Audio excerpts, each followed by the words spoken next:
Yes, Kenya.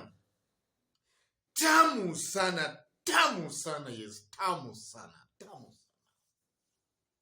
Uhuru's team plans to market Raila in Central. That's the Star newspaper today, 6th of July, 2021, today, Tuesday.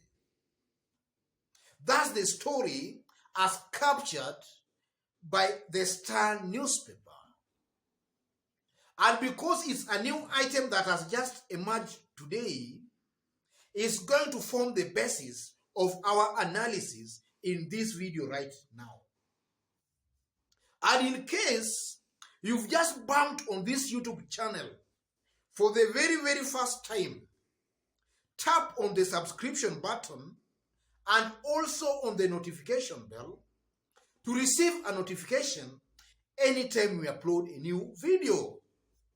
In this YouTube channel, we do a daily political analysis. I also kindly implore upon you to give this video a like. Give it a like, please. Give it a like. Straight away to our discussion now. Yes.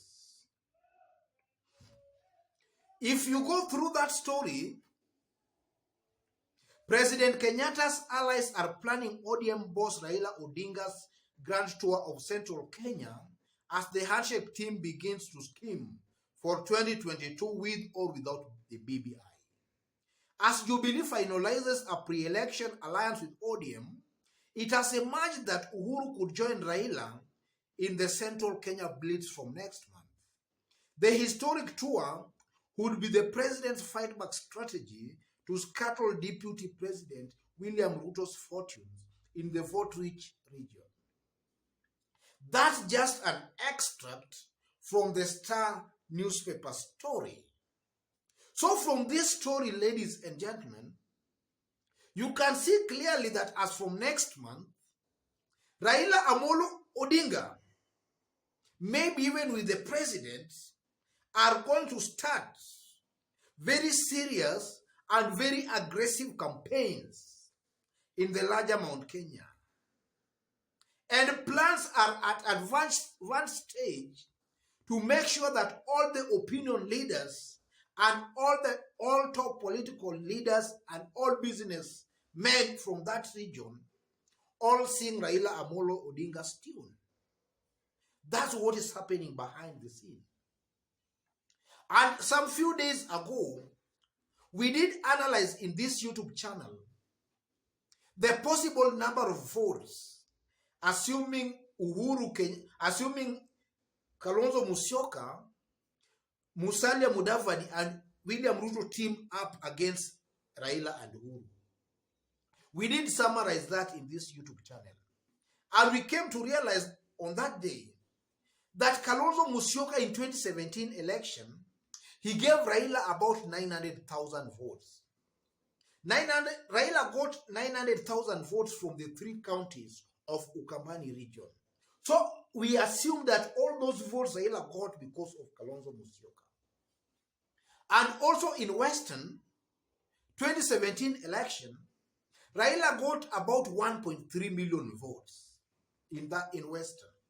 And because Western politics is a little bit complicated, we divided that 1.3 million into half. Half we gave to Raila and half to Musalia Mudavadi. And we assumed that Musalia Mudavadi gave Raila about 600,000 votes in 2017 election. And then in Rift Valley, Uhuru Muigai Kenyatta got about 1.4 million votes from the Kalenjin community. And we assumed again that 1.4 million votes he got because of one William Ruto. So if you add what Kalonzo gave Raila, what Musalia Mudavadi gave Raila, and what William Ruto gave Uhuru Kenyatta, it comes to about 3 million votes. So we said this, assuming Kalonzo, Musalia, and William Ruto join forces, they start with about 3 million votes. And then also we came to realize that Raila himself, without even Mount Kenya votes, he has about 3.6 million votes. So a combination of Kalonzo, Mudavadi, and William Ruto without Mount Kenya votes, they start with 3 million votes. Raila himself, without Mount Kenya votes, he starts with 3.6 million votes. Those are facts, statistics, verified. Yes. And then also now, if you bring Mount Kenya votes and you split Mount Kenya into half, give Raila half, give Ruto half, Raila will beat a combination of Ruto, Musalia, and Kalonzo with well over 600,000 votes. That's an analysis we did based on the results of the annual presidential election of 2017. And we are seeing now Raila wants to start Mount Kenya campaigns. What am I trying to say? If you look at Kenya's politics properly, ladies and gentlemen, you can see that, I don't know whether to call them a divine power or whether to call it some gods, but you can see forces of nature have connived to make sure William Ruto does not become the president. And the same forces of nature have connived to make sure they propel a Raila Amolo Odinga presidency. That comes out very, very clearly. I don't know why some people are not seeing that. It's very, very clear. Very, very clear. I'm saying that because of this. Look at Kenya's political history. Since the advent of multi-party politics as from 1992,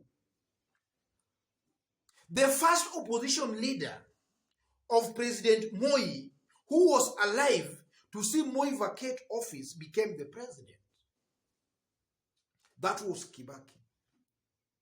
When Kibaki became the president, his first opposition leader in 2002 was Uhuru Mega Kenyatta. Uhuru Mega Kenyatta was there to see Kibaki vacate office, and he became the president. Who was Kibaki? Who was Uhuru's first opposition leader when Uhuru became the president? That was Raila Amolo Odinga. So if the trend is to continue, and assuming Raila will be there to see Uhuru Muigai Kenyatta vacate office, then your guess can be as good as mine. Who is most likely to be the president? That's just one angle of this thing. That's nature. How nature designs its own things. And then again, also to add on top of that, Raila Amolo Odinga was a very fierce critic of Uhuru Kenyatta in the just concluded 2017 election. How comes now that Raila Amolo Odinga is now Uhuru Kenyatta's most dependable ally and defender? That's nature conniving to make sure that Raila Amolo Odinga becomes the president. That's nature. How could you even imagine that Raila could team up with Uhuru Kenyatta, and that there could even be a rumor that Uhuru Kenyatta can even think of endorsing Raila Amolo Odinga? That's nature at work. That's nature.